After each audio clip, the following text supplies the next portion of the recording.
everyone.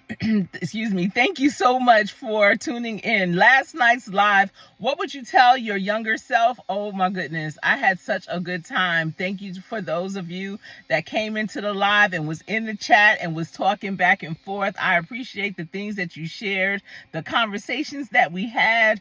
Many of you I was already connected with, and so I got to know you a little bit better just from that conversation in the live.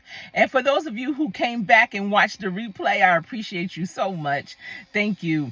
But listen, I had started to tell you about when I was 17 and going for my driver's license and how I failed because I was moving in line without a licensed driver. My dad, being so busy doing this, that, and the other, stepped out, went into the building, came and just stood outside the driver's window, talking to me. And then the instructor failed me for moving in line without a licensed driver.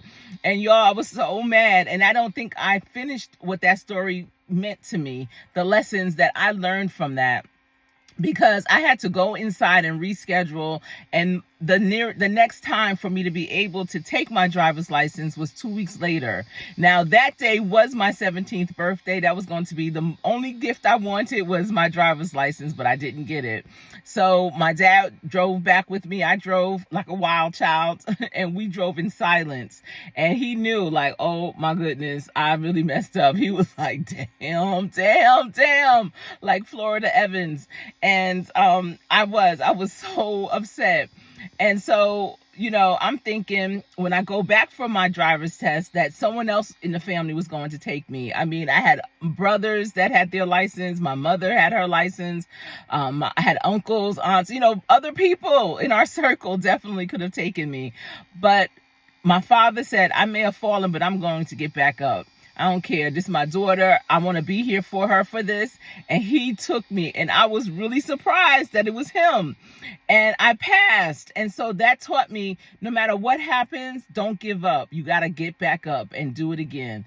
And so we did that. And I'm glad that he showed me that, because he kept showing me that in life. Let me tell you, about 3 weeks after I get my license, y'all, 3 or 4 weeks maybe. Oh boy. And I'm thankful. I thank God that I'm still here to tell the story, but I got into a really bad car accident. I was driving.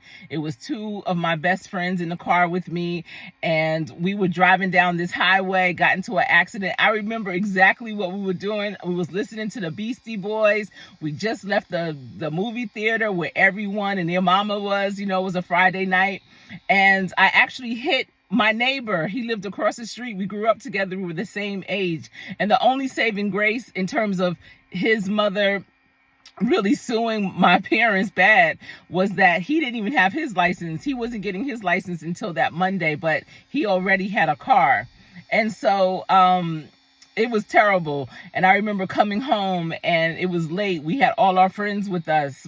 We all came to my house first to tell my parents. And then we went to his house and told his mom. His father had passed by then.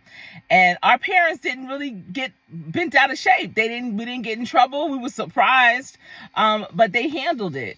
And my mother's car was out of commission because it was badly damaged, and she couldn't even drive it, not even the next day. I remember she had to get a cab. It was because everyone was gone, and it was just a lot. So the car went to the shop and had to get fixed. It was in the shop for about 2 weeks. And I was thinking to myself, listen, I only had my license maybe for a month at that point. And I was thinking to myself, well, that's it. It was fun while it lasted. I won't ever drive again. I was okay with that. Like, that was all on me. I get it. But when the car was ready, when the mechanic, the auto body place, when they finished with my mother's car, I remember I was at my parents' store and my father said, Sherry, go pick up your mother's car. What? Are you sure you want me to pick up her car? Yeah, go get it. They said it's done. Just, he told somebody drop Sherry off at the auto body place or whatever so she could pick up the car. And I was like, all right, because I hadn't driven since the accident, and that's 2 weeks later. And I picked it up and I was like, wow, when you fall, you're going to have to get back up. You can't be afraid. If my father did not have me pick up the car, I probably wouldn't have driven again. I would have had that fear of, oh, I might get into an accident. No one trusts me. I would have built up the case that they don't trust me to drive. And I'm so grateful and thankful that they did trust me and that they knew as a young person I may make a mistake. And that probably they were just happy I was still alive, that it didn't do something even worse, that I was all in good shape. You know, no one in the cars were hurt. No one. We all walked away unscathed. So when you go through life, just think about that. Don't think about the terrible thing that maybe you may be facing right in front of you. Look at the good that comes from it too, and learn that lesson. All right, everyone, this is all I have for you. It's been my pleasure sharing it. Be sure to check me out this evening. And today is Friday Eve. Happy Friday Eve. Remember, you fall down, get back up. And I'll check you out later. I am Coach Sherry.